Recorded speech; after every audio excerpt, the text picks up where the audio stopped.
Sans plus tarder, toujours commentaire plus vite que possible, discours. Il y a politique Monkeri, il y a politique vis-à-vis de la nation, il y a peuple congolais. Discours de politique kanda, et puis si congolais kanda makasi. Et puis si les amis à Moïse Katumbi à Mokili discours de Kabila, tout le monde a déjà que Kabila a rejeté dialogue à 5 ans. Parce que Kamel parle pas qu'il n'y aura pas des voilà. Baza ebele. Na ebele à généraux, na ba colonel rwandais wa tondi sin armée na biso. Bango nyonso ba ko kombama. En tout cas, tous en a kanda makasi. Et puis, on a CPL parce que le peuple a comprendre. Peuple, il faut y avoir droit ils ont bafoué à pouvoir. Kabila doit mourir afin que Batunaïno se tourne avec tout le monde. C'est comme si lui, il n'est plus de l'opposition, soit disons à Zoloba. Alors qui c'est clairement que ce n'est pas un opposant, c'est un kabiliste, il est dans la majorité diabolique du Kabila. Alors, Bisso na Kamere, les 19, na Kabila, na Bango, ils sont tous aussi là. Peuple allié macroéconomique, voilà, parce que Zali Awa, Koko Batomakomi, Kosomba, Pepsoda, na 50 francs, na boutique, na chinois. Batomakomi, Kosomba, tomate, ma maille, ma tomate, ma tiamo, na sachet. Moi, comme la souffrance, moi, on s'en a tête, Manzela, n'en parlons même pas. Salité na Congo, les autres qui sont restés abandonnés, alors peuple congolais jusqu'à quand on continue à souffrir, c'est le moment de se réjouir la richesse de l'Obi. Il va les payer trop et très cher. Bateau tout bazan ko bana Kabila umela. Je crois que si vous bongisi ba billet ba vieux na bino. Mais bon yé bakango. A pe pote comme le ko la poto kalabozala ki libosote.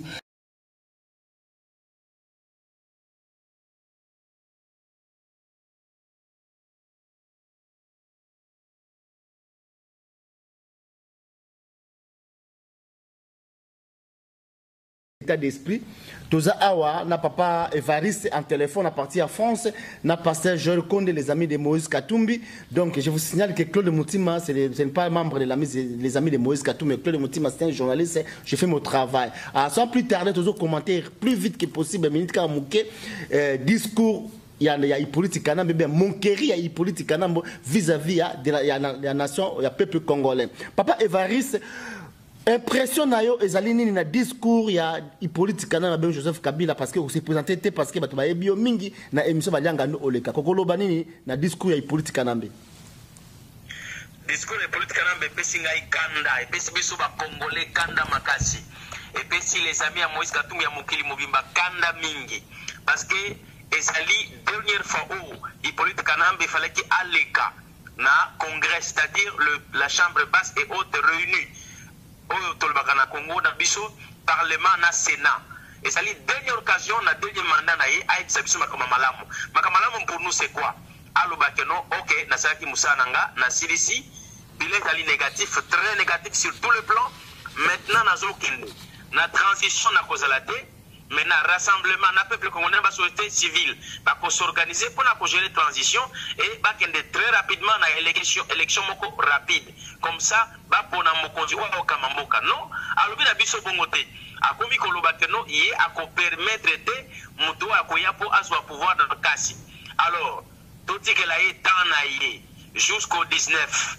Donc appliquer article 64 alinéa 1er, donc récupérer pouvoir biso tokobane toko gérer mboka sans Joseph Kabila et encore plus sans Batunaye nyonso na bango elongo les 312 personnes au inventorié on va aller garantir le pouvoir batulokola ba mende batulokola ba bocha ba kinke batulokola ba kanyama batulokola ba bisengi magna baza ebele na ebele ya ba généraux na ba colonel rwandais wa tondi sin armée na biso bango nyonso ba kokombama en tout cas tous en a kanda makasi et puis ngana sepeli parce que peuple à comprendre c'est la biso de date à 19 etikali que Kabila azosala ba jeté mais biso to la kisaye yazo lingasa la baje ya Kurunziza a lingasa la baje ya Congo Brazzaville azolo bana ba invité à ONU comme quoi il pouvait changer la constitution parce qu'ils ont la souveraineté nationale mais biso to kotiki la Kabila tawana tamukete seconde de mon côté après le 19 na minuit de quoi accorder Kabila te a kozonga lokola tout citoyen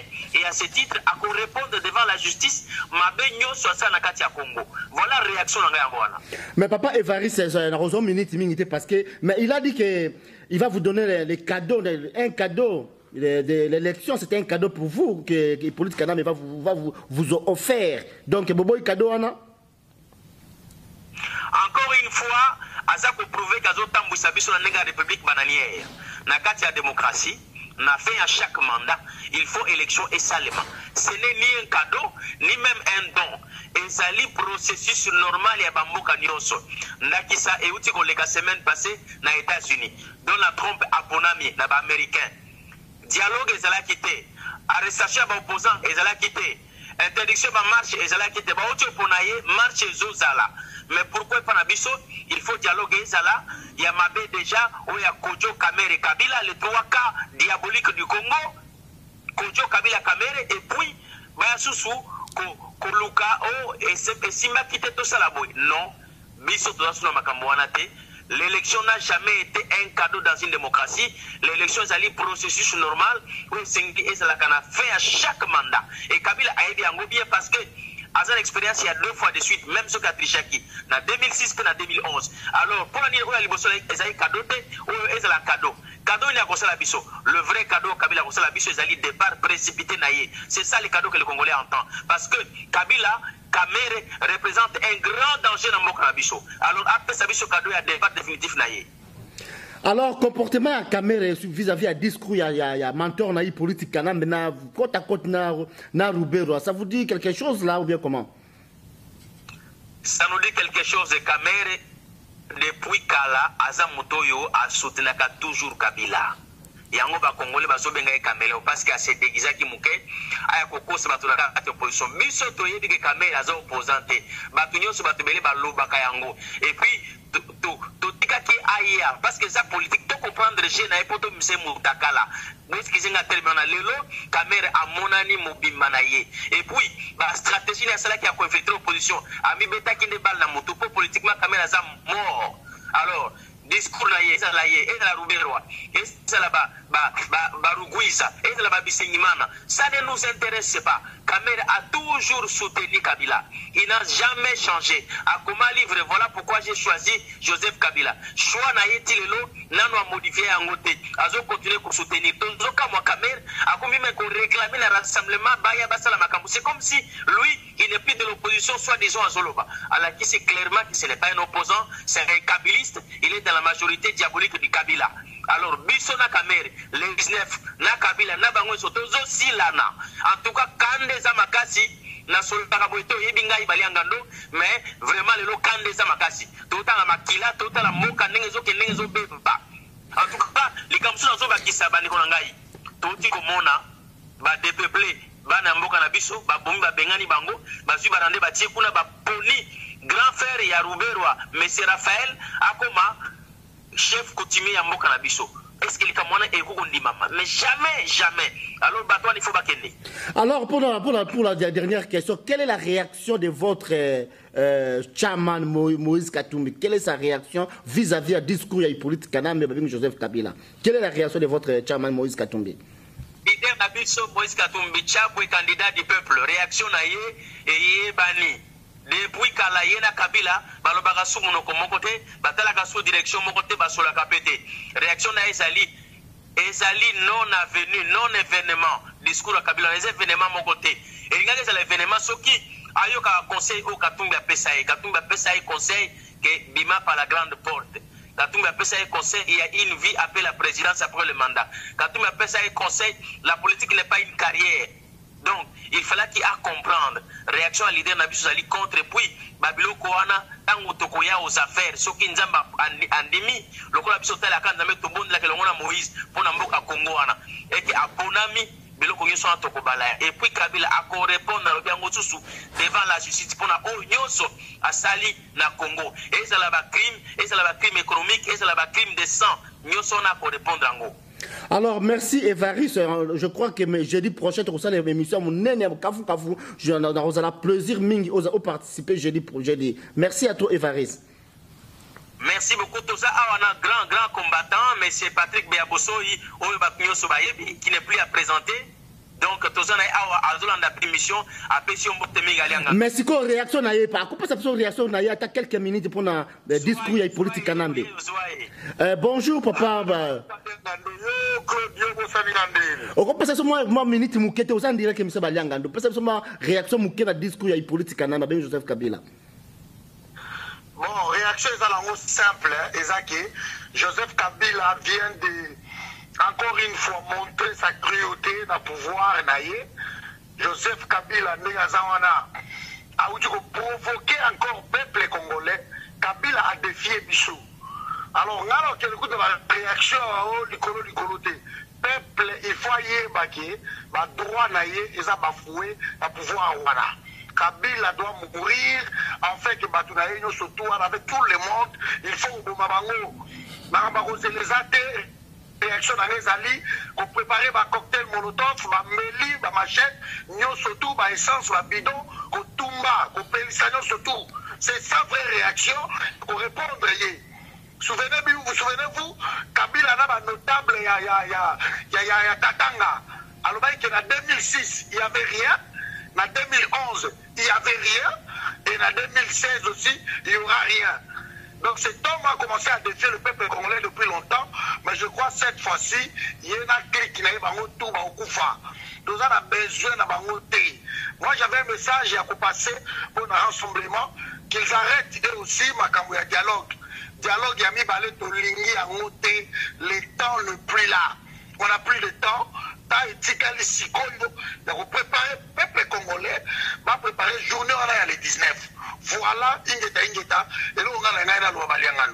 ok, merci à trop. On lobby pour poser peu questions sur rassemblement, mais c'est pas un lobby à trop. Mais rassemblement, ça va bloquer, va bloquer qui va journal le 5 novembre. Papa, tu sais qu'il y a un discours. Est-ce qu'il y aura des manifestations parce que le peuple congolais va cause de la leader. Alors, si nous le gouvernement de l'occupation va bloquer le leader, est-ce que les peuples vont s'en prendre en charge eux-mêmes? Le problème des alliés, il y a le 19 décembre, et ils ont meeting, je continue à le dire dans l'émission tout aux Sala. Ils ont meeting, à partir de minuit, le peuple a répété partout. Partout, province, partout côté Beni, Kirumba, Grouchourou, tous ces côtés-là, va péter. Les hommes qui mot d'ordre de meeting, le mot d'ordre est là. C'est la souffrance du peuple congolais. Ça, c'est le vrai mot d'ordre. Alors, là, la bateau, colère au peuple congolais, donc, rassemblement, encore une fois, je continue, je réitère, que Matika Makamouya, Tolingi, résolution 2277, on n'en a plus besoin. Résolution Wana, et au Salema, à partir il y a le 20, Wana le Tokotala, Bana Moka Basangana, pour sa transition pour l'élection. Mais pour l'instant, discours, il y a retenu le 19 Kabila, il faut pas qu'on fasse. Donc, on va sauver. Bon, nous, quand même, aider Kodjo, place à Zalifo, au Bomae. Donc, Kobo Mabatouana, surtout, Kobo Mabango, est important parce que la Congo, il faut tuer. Ce qui est au mité, au boulot. Voilà, et donc, la Loba, donc, on dit que Bango n'est pas té. Matata Pogno parle de bilan positif. Quel bilan? C'est le plus mauvais premier ministre que le Congo a connaître Tilelo, parce que Zala qui est au mené. Le nom Makatapono a détonné Kenny. C'est le plus mauvais premier ministre. Le plus grand voleur a détonné encore Mouzitou. Donc c'est le plus grand voleur. Alors nous allons continuer dans Bango Nasuka. Donc peuple place à Zalifo Lamouka. Aébake, assili sa classe, Azelara Foufou pas maman d'ailleurs, assili sa classe, même moi ressemble à moi chérie na Fata, ils allaient gâter 500 francs, matata pogno, à coup de $10 na combien, le $1 est combien à combien, ma prix sur toi, Matissi, c'est le plus mauvais premier ministre, il nous parle de macroéconomique, quel macroéconomique, peuple allié macroéconomique, voilà ma déconnaille, place de Zali Awa, Congo Batoma Komi Kosomba ba Pepsoda, na 50 francs ba boutique ba chinois, hein? Batoma Komi Kosomba ba tomate, ba maille, ba tomate, ba tiango na ba sachet, moko komi na souffle. France, Manzela n'en parlons même pas. Salité na Congo, les autres qui sont abandonnés, alors peuple congolais jusqu'à quand on continue de souffrir, c'est le moment de se réjouir la richesse au Zamba Pesa Bango. Il y a un moment pour préparer la paix, il faut qu'il résala.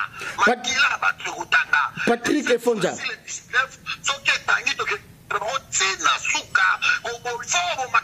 Voilà, il faut pour Bango.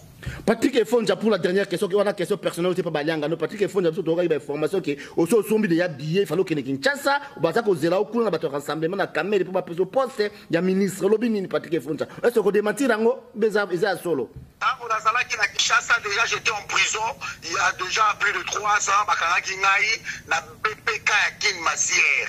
Babimisa Kingai na kende kukuta lelo na Pierre Lumbi o aza lelo na G7 na bureau na bango côté ya nini ya ma campagne wana na kende ki là-bas on m'avait proposé être ministre provincial, donc je vais refuser. Baba il a 13 000 par mois, pour mis de côté, j'avais refusé, nazaki na souffrance na Kinshasa. Naye awa, pour nga nazo kende Kinshasa te pour na poste ministériel. Déjà Jean-Lucien Boussa, moi j'étais secrétaire national, il y a CDR, chargé, il y a affaires humanitaires et puis social. Mais na balouke là parce que moi c'est le Congo.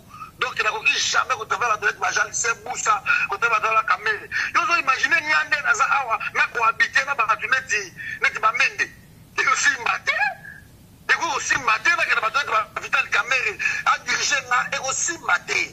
Donc il fait place à la kimia et quand tu parles de cohabitation et à la rakaka soki majorité parlementaire et ça na opposition. Ça, on peut parler de cohabitation. Alors, ceux qui Kabila nommé Kamere, premier ministre, ou bien nommé dans l'opposition, mais surtout, on a ça qui on est majorité présidentielle. Parce que selon la Constitution, article 75, jamais opposition minoritaire va pouvoir. Il y a premier ministre pour cohabiter la Kabila. Mais ça va un mensonge. Alors, constitution, ils ont déjà violé Nathan Oyobakei, qui est notre opposition à Kouzoa, primature. Alors, au niveau on a défenseur à peuple, n'a jamais aucun Makambo, il y a ceux qui nous ont posté qui est dans la Wabi. Comme il y a un mois, nous avons posté pour travailler un mois, alors que Taïzo Zelanga est belé. Bako Kene, Kamere Fort Bomae. Parce que Bazo Kangai Kamere doit mourir, Jean-Lucien Boussa doit mourir, José Makila, ils doivent mourir, tout ce monde-là. Il faut Bakoufa, Mbalo, il faut frapper par l'exemple. Ok. Discours il y a Kabila, non-événement, et Talibisoté, il va mourir à Congo. Ok. Il va mourir. Ok, merci à toi Patrick Efonja, merci à toi Evariste. Donc, il y a France, merci de la participation de l'émission Baliangando. Mais la prochaine fois, tu as jeudi, toute l'émission à Kafou Yamoune pour te parler de long et à large, le discours politique Kanambe ou Joseph Kabila. Merci à toi. Oui, merci. Toujours préparer l'analyse bien. Bana Congo, c'est la biso, jeudi, tozo Kabola, Masolo ensemble, Natine et Tali Moka la biso, toza kana slogan Moko, tous derrière Moïse Katumbi. En tout cas, Botika Malam Baliangando, merci. Merci, ciao. Donc, pasteur Joël Konde, tout ça, on a fait tout Kolanda, Babengi na France, Babengi Patrick Efonja, Balobaki Razo Kende Paris, Razo Kende Kinshasa, Basombele de habillé, faut qu'il y ait 23 à démentir, à moi, Yoki, on a battu Balobaka, Bakritikaka.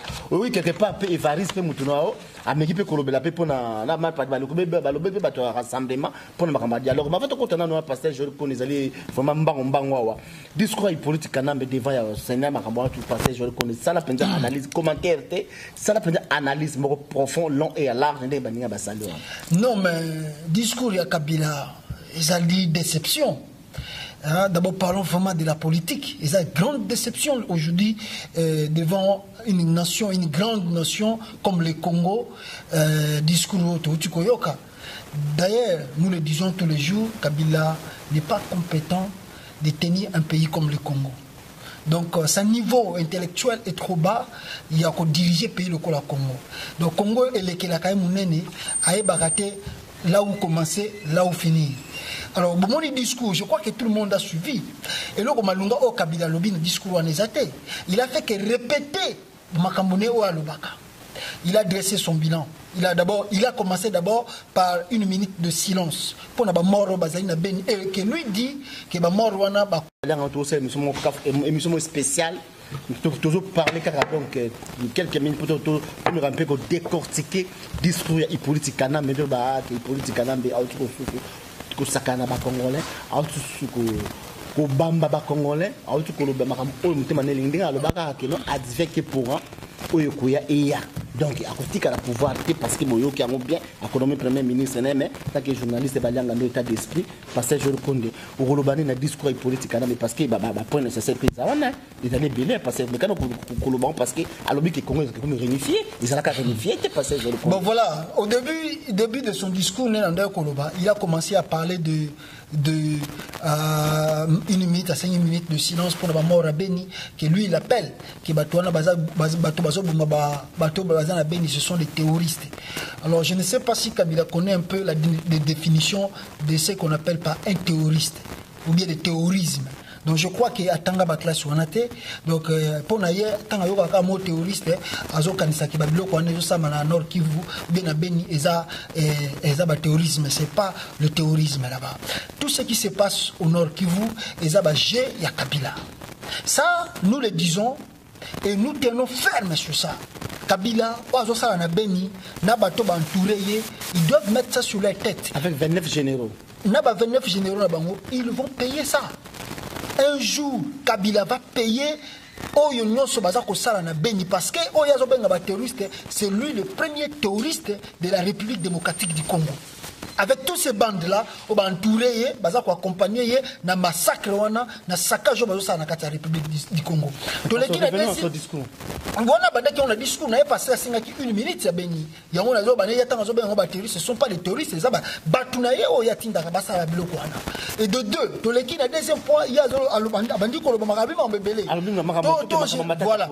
Alobi makambu ya matata po ya réunification. Ba réunification mboka, matata po ni apesi ba merci nenge asali malamu. D'abord, il y a Kutaki Congo, il bandé ko existait selon auto analysé comme lui Kabila dit. Donc le Congo n'existait pas, le Congo c'était un vide. Donc lui il a créé le Congo. Aux hommes on a un discours à Kabila, Kabila a créé le Congo. Donc yangoana aza komi kumisa qui a banzele za partout le long na kati ya Congo soko kei transport kutu ko lobate kutu soko lobe mata ba avion ko matendengo lingi donc nyoso to lingo sa na Congo le loko sala parce que le Congo est comme le pays réunifié, plus moderne oui. Donc on est quand même États-Unis. Donc na mukusa to ko lobake non Kabila a vivre na Congo ti. Kabila ne vit pas au Congo. Parce que si Kabila vivait au Congo, il ne vit pas au Congo parce qu'il ne connaît même pas la vraie réalité de la population congolaise. Voilà le pourquoi. Je crois que tant que papier, que non, tout ça là qui boit na côté, na secteur, tout ça là qui boit na côté, na secteur, azuka ba papier wana tangi, aye pas ça le discours sans vérification. Parce que si c'est un président qui vérifie, mais le discours wana ako panzango yemoko ako bokango yemoko parce que les discours moko de la vraie honte. Et puis de deux, papa, toi tu es un chef de l'État, tu fais le discours de l'État de la nation devant Congrès et il n'y avait pas simplement le Congrès, il y avait des ambassadeurs dans la salle. C'est-à-dire, moi, parti à la communauté internationale, Bazaki Nagati salle. Mais vous amenez les gens qui vont commencer à chanter dans la salle. Mais vous jouez avec la politique ou bien comment? Vous jouez vraiment avec la politique ou bien comment? Oumela, la Katia salle. Bis. Le président de la République s'adresse à la nation et il sait bien que son discours est à côté de la Nakatia Mboka Pena Libanda, Batbazo Senge bis et lui avec beaucoup de courage. A Juppé, à Zongeli bis. Mais tu vois que. Donc, tu sens que non, nous sommes vraiment dans la position où il y a faiblesse politiquement, quoi. Donc, parce que je crois que le mais alobi a boy ingérence, mais dans le monde Rwanda, Ouganda, bazane bazako ingérer Congo. Pourquoi ingérence il y a boy banane? L'ingérence que lui il parle dans son discours, c'est parce que la communauté internationale, bazali koye bisaye, basotie pressionné. On lui dit, on lui rappelle paisément, respecte la constitution. Donc, charge d'occupation. Voilà, respecte que le 19 décembre, tu pars dans la paix. Il y a une ingérence. Oh, mais quelle ingérence. Toi, tu as fait d'abord 5 ans. Il y a transition. Plus 2 fois, tu as fait ton mandat 15 ans. Aujourd'hui, on te rappelle que non, tu dois respecter la Constitution et comme ingérence. Et puis, papa, le même chose, aujourd'hui, dans l'état de la nation, je dois dire au peuple congolais, et Zali, même Makambo a Yebisaki, battu à Nations Unies, n'est-ce pas? Le 11, le 12. Voilà, même au Makambo Abisi Bango, parce que lui, il a demandé même Nini, n'a envoyé aux Nations Unies que Ezala Kutumba la souka bayara na Congo, quoi. Donc, Kabila, la minute on est toujours le banayo, papa, Kabila Monique a commis. Azana armée parce que je retrouve mingi ma discours wana ya politique na jeudi mais parce que je reconnais il politique na lobby boy akobongisa social ya bato akobongisa vie sociale à bato et puis ndenge ba variste ba commentaire wa keno après ça bino cadeau ya bonne nini ya anniversaire ya cadeau ya élection. Non, mais nous, d'abord, lui, il a fait 15 ans au pouvoir. Est-ce qu'il a vu? On a vu que Kabila vit dans d'autres mondes. Kabila ne vit pas au Congo. Kabila vit dans un monde de Moussou. Je pense qu'il vit dans le Congo, mais il a même la socialité. Tant qu'il y a inventé bilan matata pour qui améliorer social. Quel bilan matata? Un budget dans un pays de 80 millions d'habitants, un premier ministre qui sort un budget de 4 milliards de dollars. Il y a des qui vont améliorer le social à la Congolais. Mais Kabila, on a vu que Kabila et toute sa bande vivent en Congo. Parce que s'ils vivaient vraiment au Congo, bon, mais dans tout ça, parce qu'aujourd'hui, le peuple congolais est en colère. Il y a une bêtise de Kabila au Parlement. Bon, na moni bato yo bazako ganga umela ba bazo songolo ko la black. Moni bato ba politicien Congo ya kala, den abisaka yo. Si Dieu fait grâce, il faut laver toute la classe politique là. Bon, ngana ebisaka batu, omoni, il faut to comme un esprit kaka japonais. Pour le bateau na solo ina bango, batusu babinanga ke no, il faut to la peut-être esprit bandibu. Faut la taka esprit bandibu pour bateau na comme trop c'est tout quoi. Bakomi na biso lokola bazoba bamoni biso lokola batu pamba bakomi ko donc tu vois Kabila fait son discours bango bazoko tema bazobeta maboko bazobenga umela yango moni batu musu ba tant ba beninga le j'ai reçu beaucoup des appels batu musu bazolela babi papa na ko il y a des papas qui m'appellent bazolo bakeno bani ba piquer crise pour le discours Kabila Sali. Quelle injure que Kabila vient de faire devant la nation congolaise. Yango na bani bat babi na papa na moni to ko esprit bandibu mais ngai pona nga na bisaka batu eloko beto ko sala il faut que ça l'esprit ya ba japonais loko ba sala mais japonais passer je connais à 200 km mais bien vous ko s'organiser que vous ba nga to banza combat bozo sala loko moté ar position exacte banene loko té et surtout vous les amis de musique tout ko belango jeudi parce que je le connais il politique na babine Congo RDC c'est modèle dans le monde. Non mais ce qui est Kabila ko je sais pas d'abord faut attendre 10 oyoyo Nations Unies a publié chaque année je crois. Non on a vu que Kabila vit dans l'illusion, il ne vit pas au Congo. Vous comprenez? Kabila vit dans l'illusion. Il vit dans un monde de Moussoussou et il y a la réalité dans le discours de l'état de la nation. Mais réalité, le Congo est comme un modèle, mais il faut que la commune à Kisasa ou bien dans la province à Kisasa, le Congo est comme un pays modèle. Le Congo n'est pas un pays modèle. Nous sommes placés même en Afrique 45e. 45e sur 54, je crois, 54 pays en Afrique, nous sommes placés 54e et 45e pays. Hein? Sur l'indice, il y a pauvreté. Dans le monde, nous sommes peut-être, je crois, avant-dernier ou bien après des derniers, le Congo. Oui, Kabila Zakobenga que non, tous les malades, quoi. Notre premier ministre, Matata Pona Zokumisa, Matata Pona, vraiment, c'est le plus pur. Bon, je crois qu'ils ont fait leur bilan au commissaire parce qu'ils ont bien volé le Congo. Mais, esprit à japonais, on a papa, batonande bazoko takaka wana, ba congolais bazana ki sasa fu ba côté esprit. Car tout le monde ka bakinda ko sala wana bakeke ko ba discours wana, bo kangeli bango kaka wana, bo tie bango moto, to bandela classe mususu ya politique. Je crois que ça va résoudre le problème du Congo. Parce que je reconnais moni tout ko na minute sur kama ko na ça souci moni réaction Cameroun na Roubero akuna bazo sipela makasi ba meli Cameroun premier ministre Roubero vice ministre de comment. Non mais Cameroun lui il a commencé déjà à boire champagne depuis lobby. parce que selon oui, bon, on va promettre peut-être qu'il est trop rassuré parce qu'il faut lui voir dans la salle côte à côte avec Moutunaye Roubero, donc il est gros dos, donc j'ai réussi ma mission à diviser l'opposition, il y a négliger ma Tshisekedi, il y a Mengana Moïse Katumbi Namboka, donc j'ai bien réussi ma mission à Vimbi na Katasa, donc aux hommes on a une cravate rouge, donc on a baza banda comme logement on a ma tête à pogno, donc à Vimbi quoi, mais Kamere Fubaye Bakelo Kumoko Naye Naba Kabiliste on a surtout le 19 décembre Oyo eza journée na bango suka mais ndenge nazo bisa ki yo papa na mission leki batoyo na ndenge bazo provoquer peuple congolais bakoyi ko zwa iloko moko bakana kite na mikolo kaka ndeto tika liboyi po bango bazo ko lota baye ba ke ba surprise pe ko ya pour peuple congolais bango bazo mona keno baza ba ko sala eloko te mais ils vont subir quelque chose au bakana kite na ba vinda bango pe bako paratamba na kati ya Congo parce que je retrouve même émission tu comme na suka parce que tu ça l'émission kafu je dis pour te parler na maramba politique na mais papa Etienne Tshisekedi pas azana discours samedi je crois papa Tshisekedi pas mettre discours parce que je le connais Vital Kamerhe na ba Roubero na tout tika bango baza ba mwembe réaction ya rassemblement na le bino des amis de Moïse Katumbi par rapport à discours ya politique kanambe bazo condamner bino pourquoi bozo ki na dialogue non mais problème ezalaki ndenge nini parce que nous sommes dans la politique on cherche toujours moyen moko ya ko résoudre les crises dans la paix. Voilà le pourquoi le rassemblement a toujours sorti des crises et dans ndenge ya paix na ndenge ya kimia. Tout ça là, tu éviter des ordres de Namboka, tu éviter makile, belé, maïtanga Namboka, nous surtout y en a un bandé ko senga dialogue et salama.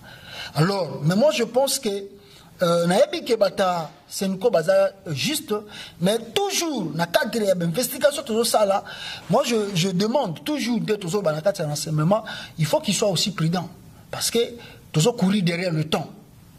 Au plus, toujours c'est la Sénégal Robanda, mais en suivant le discours aujourd'hui de Kabila, toujours on a déjà que Kabila a rejeté le dialogue à Sénégal. Parce que Kamere parle pas qu'il n'y aura pas de deuxième Kabila. Voilà. Kamere comme conseiller Kabila. Donc il y a surtout toujours on a déjà Makamundenge Zokindile. Donc voilà le pourquoi naebi ke bata rassemblement baza maele, bango moko baza na kacha terre, bazo ba Makamundenge Zokindile. Moi je leur demande encore une seule fois de plus, nous courons derrière le temps et il faut tous à la prétendre. Régime Oyo. Donc yango moni discours l'honorable Francis Kalombo abimi atindeli ngango déjà que je salue là où azali que rassemblement lobby nyo surtout Kabila lobby etalika kaye il y a lobby que non biso ba rassemblement de bazoko bimisa batu na balabala bazobo masabatu mais mutazana mindu qui c'est lui qui tue c'est lui aujourd'hui quand on va réclamer des crimes Kabila Azosala, on va lui condamner. C'est lui qui sera en prison pour la beloko tout baza sala. Alors, nous surtout à lobby, renseignement lobby naie que la persistance dans ce cas pour passer la deuxième dialogue. Ce qui situation les athées, ndenge moko Kabila uti ko suki sa. Il n'y aura pas deuxième dialogue. Alors nenga lobby mamba seniko peut-être la pesa qui chance, le col ba boyi ya ko misaka gouvernement naie abimisa. Mais ndenge moka lobi na suka discours na yepona batuna ke supona yemo nenga lobi ke nini ko ya pona ye na politique pona mikolo ko ya avenir politique nego za ndenge ni lobi tout est réglé dans la constitution c'est vrai tout est réglé dans la constitution donc le 19 décembre Kabila à minuit il quitte le pouvoir il quitte le Congo il n'est plus président de la RDC. Donc ndenge ya lobby ndenge pe ko sala mela. Amen. Donc yango ya lobby ne yango biso toza ko appliquer. Donc Kabila rêve. Si les Kamere rêvent que non bango ba diriger Congo au-delà de 2016, ils seront surpris. Et surprise à tout royo. Ah Mobutu Akimaka zalaka bien. Mobutu Akimaka zalaka bien. Mais à tout royo, il y a tout royo. Bato tout ba vanina Kabila batongi bandako. Baza ko lia bien. Ah ndenge o alelaka soki India soki Christ soki nani wana lelaka bakenda ko tumanda kuna ye wana baye ba ke Congolais na kanda mingi ya tout le kozala plus que plus mauvais pona makambo bango basala peuple congolais. Alors, merci à tous les amis Claude Moutima de Missa Balianga notre sala émission monene jeudi Patrick Efonja vous a participé na Evariste na Katia France les amis de Moïse Katumbi je vous signale que Claude Moutima azalaka membre ya peuple mokonzi azape journaliste asalaka na ba surtout et noble les amis de Moïse Katumbi toujours travaillent parce que tous on a besoin d'intérêt en boka parce que je connais ça les kambasu ko ko ba tout clôturer émission comme ça to ba neto sala to ko lukape Freddy Matungulu so kaza en États-Unis to ko benga to ba impression na ce qui albini par rapport à discours ya politique kana ba ben Joseph Kabila parce que je connais message nanga suka je vais m'adresser au peuple congolais de Kinshasa bana Congo mboka ezako kufa mutu azali hotel ya kobuma mboka na biso ezali mutu moko ezali monsieur Kabila soki tolingi to lenga na souffrance oyo mutu toko bengana mutu esengeli to kangana maboko na biso ezali Joseph Kabila bo bangelo ko moko te vous savez pour na ko réussir nyonso tu na vie esenga ba sacrifice pour na to libérer Congo ezako senga sacrifice yango na nazo senga bino le 19 novembre ezali journée to kopesa Kabila deuxième carton jaune to sengi bino bozala prêt et loko tozo senga na ba stratégie tozo pesa bino ezali ke manifestation nyonso ezako banda boya na bino te ko no to ke biso nyonso na boulevard triomphal te bato wana bomoni ndenge babimisaki le 5 ba camion ba maya moto manifestation eko banda ko salama na chaque quartier bisika bozali na balabala bozali na commune bozali bo bandi ba manifestation wana et loko nous surtout ezali symbole public o ezako loba kombo ya Kabila ezala police ezala ni na justice ezali biloko boko tia moto boko piller nous surtout ezali ko symboliser nini ya Kabila le 19 décembre ezali biloko boko piller boko tumba tant boko silisa ba manifestation na ba quartier na ba balabala na ba commune neto se diriger maintenant vers palais de la nation bisika to ça la sit in d'abord sit in ezo banda le 19 novembre oyo donc tant to silisa yango le 19 décembre ezali to kiko vanda devant palais du peuple devant palais de la nation jusqu'à ce que Kabila kobima bo bangate to bisaki bino ke oni akotia ba drone Kabila lokola lobike batauni ba yaka suna Congo te asali kutu bien batwana ba idaki na pouvoir yele la lobina bango ke non ba ya susu ko ingérer na makambo na été c'est bon tokotala batu banani bako kangaye lobby boye bakango makambo ya luki il va les payer trop et très cher bato tout baza ko lobana Kabila umela je crois que si bobongisi ba billet ba vieux na bino mais boye bakango ape pote koma lokola poto kala bozala ki libosote ba nsemo butise bakimaka bien mais bino turoyo tozo zela bino maboko ko fungwa mabo ya exil na poto bongo to komona makambo ko leka awa na diaspora papa toza suna ta ba division ti